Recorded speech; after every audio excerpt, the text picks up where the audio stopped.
Coming up, Mass Effect 3 executive producer Casey Hudson joins us to answer your questions next on BioWare Pulse.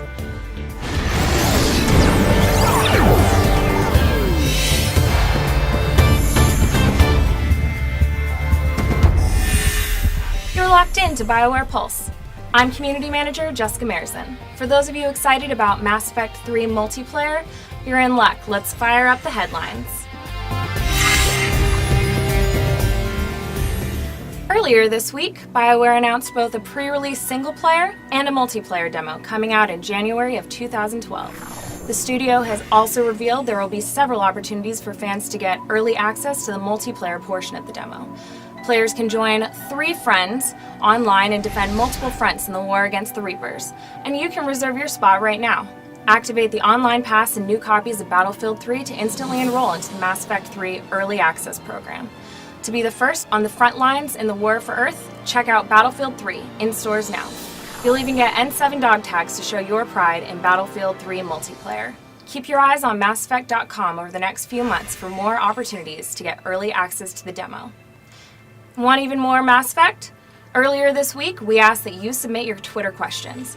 Let's go to Casey Hudson and Christine Steimer to get some answers. It's time for Insider.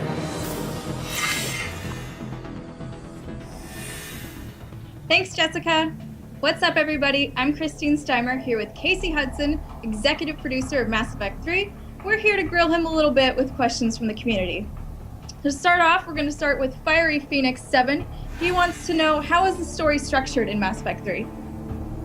Well, it's a war story, so it's a little different from the story structure in Mass Effect 2, which was kind of a collection story. You're building a dirty dozen, and maybe it's a little bit more similar to the structure of Mass Effect 1, where it really is a little bit of a discovery story, a little bit of a chase story, a little bit of exploration. In Mass Effect 3, though, it's all in the context of a larger galactic war.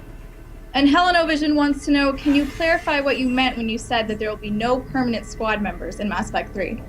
People want to know, okay, show me my roster of permanent squad members, show me my roster of love interests. But of course, that is so much a part of telling the story. That's why we don't want to say, yep, here's all the characters that are permanent squad members, because first of all, it doesn't make sense in a war story. It's not true to the game, because some characters you might get, some characters might die, and the discovery of how that's all going to work is so much a part of the story that we don't want to spoil that. All right, well, Tony E. Optimist does want to know something about a squad member. He's pleading, tell us something about Jack, anything. So what we can say about Jack and other characters from Mass Effect 2 and Mass Effect 1, a lot of people love different characters and want to see them come back. We can actually make the story of Mass Effect 3 out of these different storylines that come together. All these different characters that people have expressed a lot of love and interest in. And so they'll be back in the story, but they'll be there kind of doing their own thing, appropriate to what that character is doing and appropriate to what the story of Mass Effect 3 will be. Well, S. Karina T. would like to know a little bit more about the story. Wondering, can one get a perfect ending without doing any side missions? Definitely not. Because the reward for really understanding the story and really appreciating what's going on, making lots of good decisions, becoming powerful as a character, all of these things are about gameplay and about completing more and more of the story. So the reward for that, the more you do, the more successful you'll be in the ending as you take that final fight to the Reapers. 155 wants to know, will there be any new rooms on the Normandy and how will we be able to interact with them? In the Normandy is technically the same ship as what you saw in Mass Effect 2, but the Alliance has kind of had it for a few months, and so the Alliance has kind of adapted it to become their own ship, and they've made some changes, so you'll be able to kind of walk around the ship and discover what's different about it. We've kind of changed some of what you have access to in the ship, and there's some different rooms in there.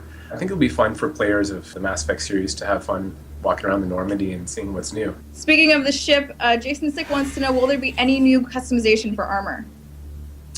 Yeah, we're going to kind of expand some of the things that we're doing, both on the weapons side and on the armor side. One of the big things that we're changing, though, is that they come with different stat bonuses for them, so that as you're assembling your armor, you're going to be able to kind of customize how your armor works with your gameplay. So if you're a certain kind of player and you find that you're dying in certain ways, or you want to go on the offense in certain ways, then you can really start finding the armor pieces that not just change the way you look, but they'll also really start changing piece per piece what your overall stats are as a character.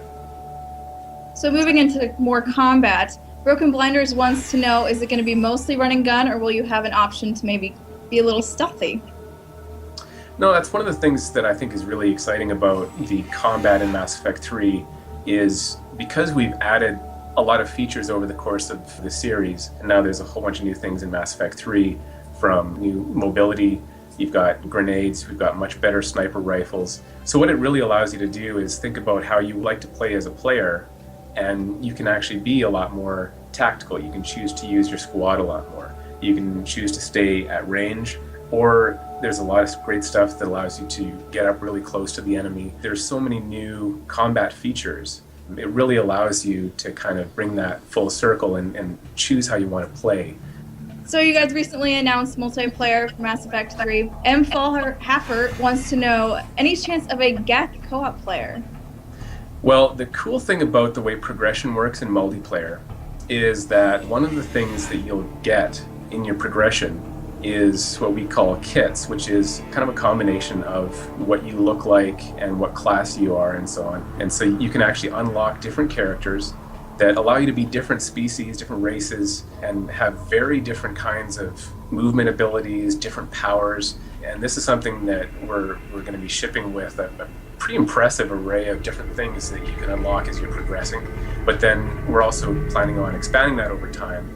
So really almost anything's possible, and that's a lot of the fun of the progression, is trying to find out all the different things that you can be and play as in the multiplayer mode. So forgetting about everybody else, Spyros wants to know, will there be any more solo missions in Mass Effect 3, similar to the Arrival DLC? We're doing a bunch of different types of missions in Mass Effect 3, and we're really trying to break things up. There are times when Commander Shepard will be running around solo, and there are times when we'll have squad members and other major characters from the universe kind of playing along with you. We're just really trying to break up the way you expect a mission to work and really sort of turn that on its head and allow you to kind of think all the different possibilities of what could happen to Commander Shepard. So yeah, you'll be definitely on your own sometimes and with friends from the Mass Effect universe at other times. Well, that's all the questions we have time for today. Casey, thank you so much for sitting down with us. And back to you, Jessica. Thanks, guys. And a special thanks to everyone who submitted questions. Want more insider interviews? Tweet at BioWare and tell us what you'd like to see on BioWare TV. This is your show, so let's get a conversation started. For BioWare Pulse, I'm Jessica Marzan, reminding you to keep your fingers on the pulse.